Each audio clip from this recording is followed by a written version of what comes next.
How to download Twinmotion for Revit 2026 or higher. Open your browser, then search Twinmotion, then go to download Twinmotion, the first link, and it will get Twinmotion today. The first step, download the Epic game. I already installed it, then install the launcher, the Epic game. After install it and make a user on it, it will open like this. After that, go to Unreal Engine,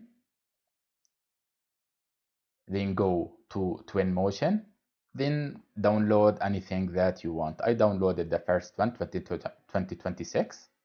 After that, the plugin will be already installed in 2024 for Revit or higher, or download the plugin if you have the older version for Revit. Then go open Revit, open your any model that you want. I open already this project, then go to 3D. After that, go to view. You will get Twinmotion over here. Then open Twinmotion, open in Twinmotion. After that, you will get it like here. It will open like this one.